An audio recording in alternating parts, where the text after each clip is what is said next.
بسم اللہ الرحمن الرحیم۔ رسول اسلام نے فرمایا ہے کہ اطلب العلم من المہد الی اللحد، تم علم حاصل کرو گہوارے سے لے کے گور تک، آغوش مادر سے آغوش قبر تک۔ کم سے کم اتنا سیکھ لیجئے کہ آپ 2 رکعت صحیح نماز پڑھ سکیں، کم سے کم اتنا، مرنے سے پہلے اتنا تو سیکھ لیجئے 2 رکعت صحیح نماز پڑھ سکیں۔ سنیے ایک چیز اور سن لیجیے، بہت سے لوگ سوچتے ہوں گے مولانا ہم ہندوستانی اور بڑی مشکل ہے 2 رکعت نماز بھی صحیح سیکھنا ہمارے لیے۔ آپ تو بس ایسی کوئی ترکیب بتا دیجیے کہ شارٹ کٹ سے ہم جنت میں پہنچ جائیں۔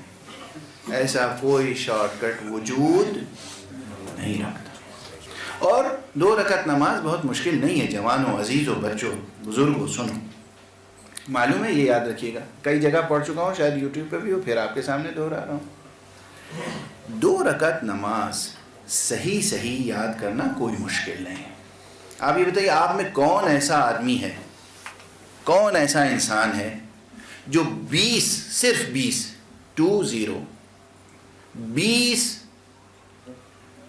نئے سینٹنس صحیح سیکھ نہیں سکتا؟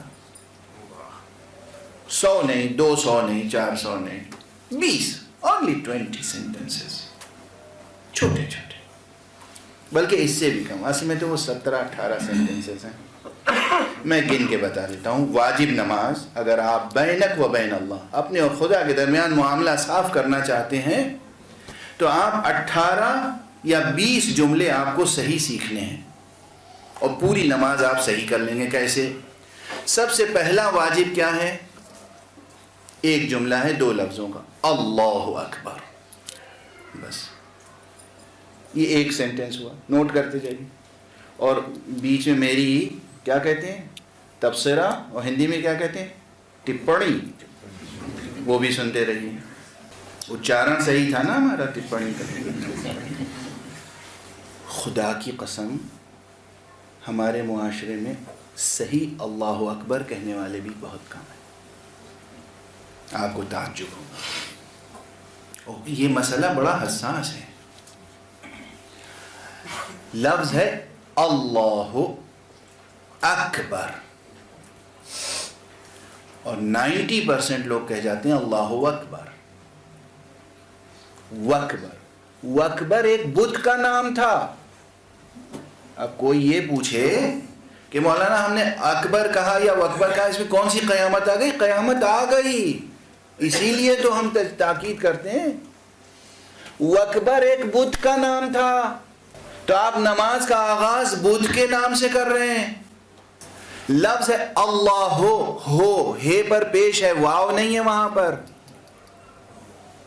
اور پہلے ہے حمزہ، حمزے پہ زبر، اللہ ہو، اور پھر ہو کہنے کے بعد اکبر، پھر حمزہ ہے زبر کے ساتھ۔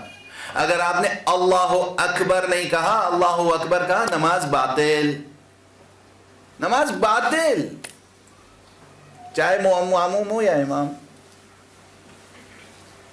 واضح ہے بات؟ اور صحیح اللہ اکبر کہنے والے کم ہیں، یہ ہے مصیبت۔ یہ آپ کہتے ہیں کہ ہمارے معاشرے میں رونق کیوں نہیں ہے، نحوستیں کیوں برس رہی ہیں، برکتیں کیوں ختم ہو گئی؟ پچھلے لوگوں کے یہاں برکتیں نظر آتی تھیں، اب برکتیں کیوں نہیں؟ اللہ اکبر تو صحیح کہہ نہیں سکتے۔ ایک سینٹنس۔ دوسرا، سورہ حمد پڑھنا ہے اللہ اکبر کہنے کے بعد۔ سورہ حمد میں کیا آیتیں ہیں؟ 7۔ یہ 7 آیتیں صحیح طور پر کہنا سیکھ لیجئے، 7 اور 1 8۔ اس کے بعد ایک کوئی سورہ اور پڑھنا واجب ہے، سورہ کوثر یاد کر لیجئے۔ سورہ کوثر کی کتنی آیتیں ہیں؟ بسم اللہ چھوڑ کے 3، 8 اور 3 11۔ دوسری رکعت میں جی چاہے تو یہی ریپیٹ کر دیجئے، حمد اور کوثر۔ 11 کے بعد اب آپ کو رکوع میں جانا ہے، اور رکوع میں جانے سے پہلے کیا کہنا ہے؟ وہی اللہ اکبر جو سیکھ چکے ایک بار۔ رکوع میں جانے کے بعد کیا کہنا ہے؟ سبحان ربی العظیم و بحمدہ۔ تو 11 اور 1 12۔ اس کے بعد سجدے میں کیا کہنا واجب ہے؟ سبحان ربی الاعلی و بحمدہ، سبحان ربی العظیم و بحمدہ، اور سبحان ربی الاعلی و بحمدہ. کتنے جملے ہوئے؟ 13. اور جب آپ نماز ختم کرتے ہیں تو تشہد کے 2 جملے اور سلام کے 2 جملے، کتنے ہوئے؟ 17 جملوں میں نماز مکمل ہو جاتی ہے. ڈوب مرنے کی بات ہے کہ اگر انسان 17 سینٹنسز بھی کریکٹ یاد نہ کر سکے.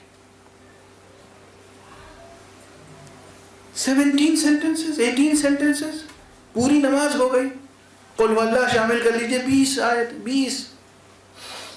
قنوت میں کچھ نہیں کہنا ہے اللہم صلی علی محمد و آل محمد، یا آپ 3 بار سبحان اللہ سبحان اللہ سبحان اللہ کہہ لیجئے، قنوت ہو جائے گا.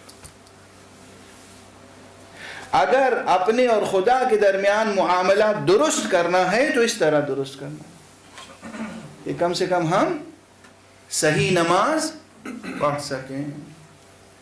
اب ایک اور جیسے مثالیں ہیں. اللہ اکبر یاد رہے گی مثال؟ اللہ اکبر ہے، اللہ اکبر نہیں، یہ غلطی سلام میں بھی لوگ کرتے ہیں. السلام علیکم میں سمجھتے ہیں کہ میم کے بعد واو ہے، السلام و علیکم، غلط ہے. وہ میم کے اوپر پیش ہے السلام علیکم، واو نہیں ہے بیچ میں. لکھتے ہیں لوگ خطوط باقاعدہ لکھتے ہیں تو لکھتے ہیں السلام، السلام میں لام بھی غائب ہو جاتا ہے تو اسلام وعلیکم. جو قوم السلام علیکم نہ لکھ سکے اور اللہ اکبر نہ کہہ سکے، اس قوم کو سرفرازی عطا فرمائے گا خدا. اور اس قوم سے علی ابن ابی طالب خوش ہوں گے، اس قوم سے امام حسین خوش ہوں گے. آپ لوگ سوچ کے آئے ہوں گے کہ آج تو ایسی تقریر سننے کو ملے گی کہ وہ نیچی چھت ہے ضرور پھٹ جائے گی واہ واہ کے نعروں سے.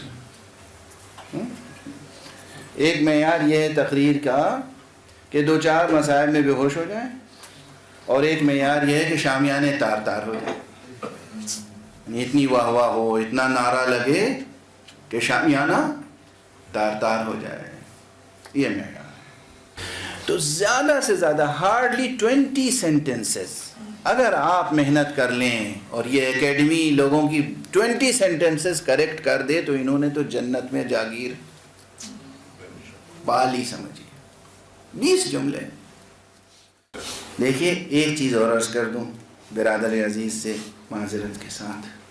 عموماً آپ سمجھتے ہیں لوگ تلاوت کرتے ہیں، ہم میں سے کوئی تلاوت نہیں کرتا.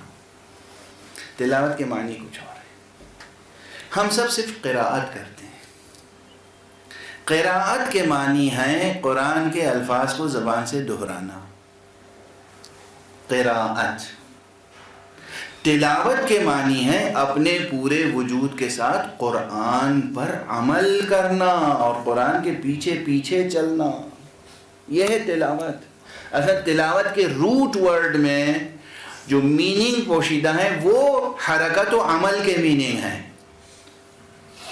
تلا یتلو یعنی چلا ہے کسی کے پیچھے، کسی ایک معین ہدف کے پیچھے، کسی امام کے پیچھے، کسی نشان کے پیچھے چلنا، اس کو کہتے ہیں تلاوت. قرآن مجید میں والشمس وضحاها والقمر اذا تلاها، سورج کی قسم اور اس کی پھیلی ہوئی روشنی کی قسم اور چاند کی قسم جب سورج کے پیچھے پیچھے نکلے. تلاوت کے معنی ہے ہم اپنے پورے وجود کے ساتھ قرآن کے پیچھے چلیں تو قرآن کی تلاوت کا حق ادا ہوگا. اور وہ معصومین ہوتے ہیں یا وہ مخلصین جو معصومین کا کہنا سنتے ہیں. چنانچہ خود قرآن مجید نے ایسی تلاوت کرنے والوں کو داد دی ہے یہ کہہ کر کہ وَيَتْلُونَهُ حَقَّ تِلَاوَتِهِ، وہ تو ایسی تلاوت کرتے ہیں کہ تلاوت کا حق ادا کر دیتے ہیں. یہ کون ہوتے ہیں؟ یہ وہ ہوتے ہیں جو پیدا ہوتے ہی آغوش میں بھی تلاوت کرتے ہیں اور شہید ہونے کے بعد نوک نیزہ میں بھی تلاوت کرتے ہیں. یہ وہ ہوتے ہیں.